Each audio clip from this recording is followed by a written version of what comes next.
Errors endocrinology care beginning in 1993. 10:25 a.m. Meanwhile, in English class at Alamo Prep, Christine is giving her book report on Hope is Here by Sharon Bauer. The book was a 1972 classic written by a Catholic novelist. 11 a.m. The Hummer pulls up in front of the ranch, and JR gets out. His grandmother goes out to meet him. Come on over and have some lunch. Fried chicken, mashed potatoes, green beans, and some of that fried squash you like. I also found the recipe for that lemon cake that Aunt Petra made for you. So you can have that for dessert. 11:55 a.m. JR and Ken are swimming in the ranch's indoor swimming pool. I haven't seen you in a while, JR. I think all you see of the old crew is Brad, Ken said. Plus, I hear from Jim Bob every day. I know he's trying to do fundraising for our state convention here in Odessa. 1:10 p.m. Jim is in his truck on the way back from Kermit, listening to the Andrew House show. House made this following pronouncement. It's wake up time for America, because I think we are all fed up with Clinton's policies and what's going on with the current Congress. And this November is going to be a bell-ringing moment for the Democratic Party, whether they implode or decide to wake up and make some changes. Andrew Oldhouse also reported with sadness about the passing of race car driver Neil Bennett. Jim remembers how when JR was 10 and 11 years old, he and his father-in-law used to have him watch the races with them on weekends. 2:10 p.m. JR's cousin Thomas agrees to drive them to Ken's house.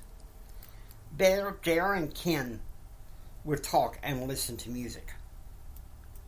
3:05 p.m. At Ken's house, JR and Ken are talking when he turns on the radio. Oh, JR, I requested these songs. You gotta hear them. One of them is Down, I Wish I Was Your Lover, Ken said. Dude, you are crazy, JR said. No, listen. Sophie B. Hawkins played on the radio first, and then Asa Bass, All That She Wants. 5:15 p.m. JR and Ken sit in Ken's room listening to the Blake Carter show when he made this pronouncement. Just the other day, Fidel Castro said that there was no way that President Clinton would cheat on his wife because she looks so pretty. Now he's saying that going against him cheating is violating his human rights. As president, Carter said. Too much shredded wheat. 7:10 p.m. The group House of Pain's song Jump Around was playing on Ken's Brother Luke's stereo as JR and Ken sit and talk in Ken's bedroom about their plans for tomorrow. 11 p.m. Darren picks up JR in the Hummer to take him back to the ranch. As soon as Darren pulls out of the drive, he plays Guns N' Roses' Welcome to the Jungle. Darren, for serious? JR said. Hey, just because your father hired me as your chauffeur, don't mean that I say so stuffy. You know I got to live a little.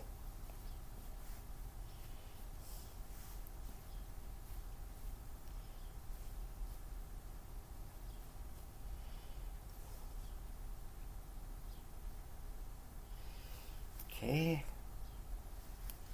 February 12th, 4 a.m.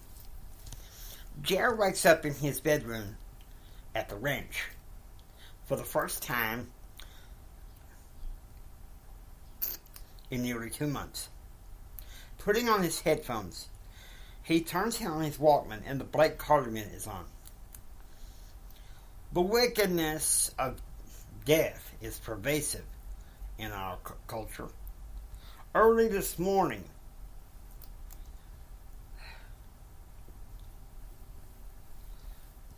Anna Nicole Smith was rushed to the hospital for drug overdose. Meanwhile, Sue Rodriguez, assisted suicide advocate, is very close to death.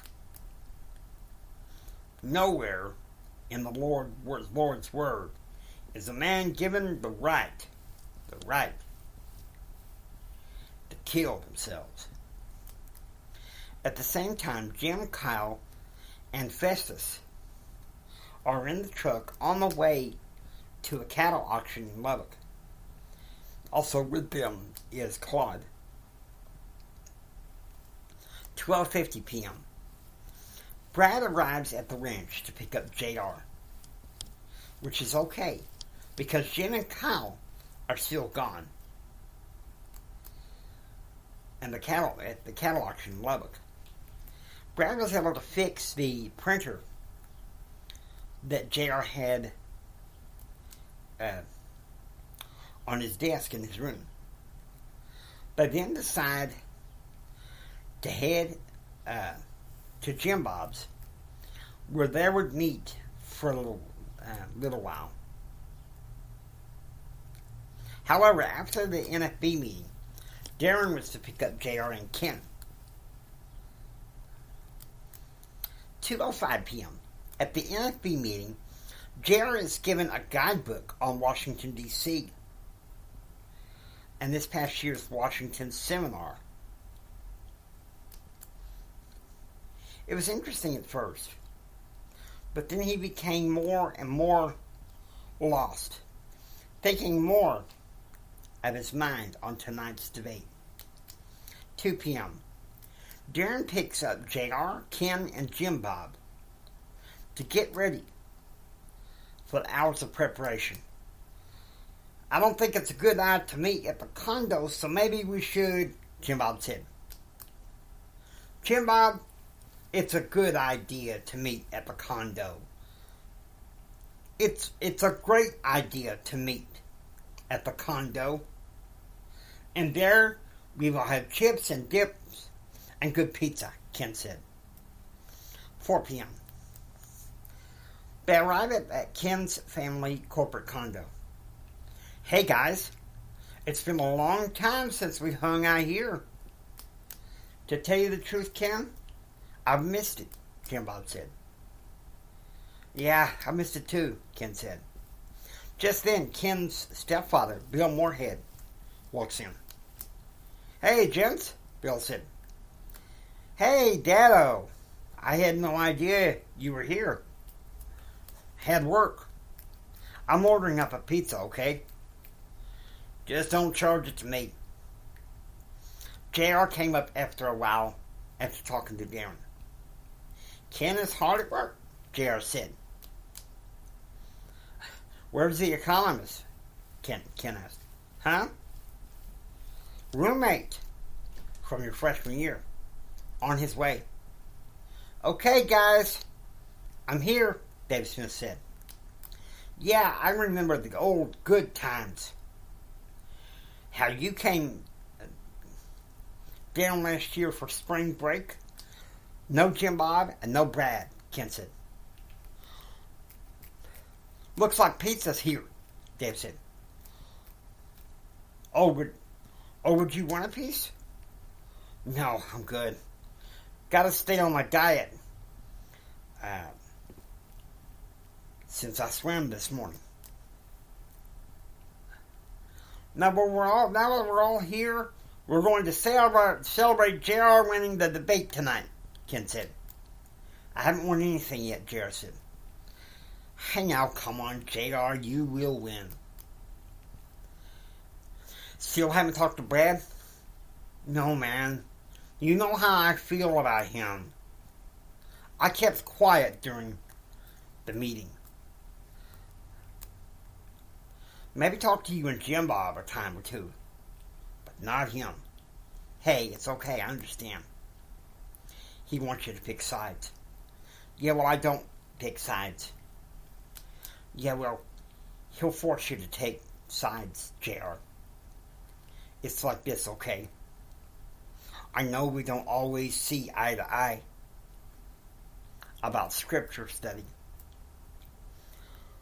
But we have common knowledge and beliefs about God. You put Brad and Jim Bob together, you have boredom. That's what we've got. I tolerate Jim Bob at least because he's tolerant. There. You see now, my friend. That's why you're a genius. Dave Smith spoke up. Somebody please tell me what's going on here? Okay, Ken said. Jim Bob told me this afternoon that JR has a debate against Odessa University College and Lubbock University College at the Lee Auditorium. We're having a pre-celebration party. Understand? Now, this debate starts at 7, guys. We're going with me in my car. 6 p.m. JR and his friends, while celebrating, are listening to the Blake Carter show when he begins with this pronouncement, this interview with JR's father. I never understood the reasoning behind accepting this appointment with Clinton when I told you in an email, as well as in person, to not do it, Blake asked. Bill Clinton is a fool, as I've said in our last interview. He needs to be reined in, Jim said. It's never been proven that he's done anything regarding giving favor to U.S. small businesses in public policy. And our understanding that she accept this appointment because you realize the American people have had enough? Yes, I have. And I want to see if I can bring him more back to the center. And his economic policy towards business through my knowledge of public relations and also through the help of my son. And JR's head swelled with pride. But despite the fact that he and his dad disagreed about Rush Limbaugh. 6:30 p.m. The Hendrick party exit Ken's condo. Let's get us to the Lee Auditorium, if you please. If you please, Ken said, as they get into his truck.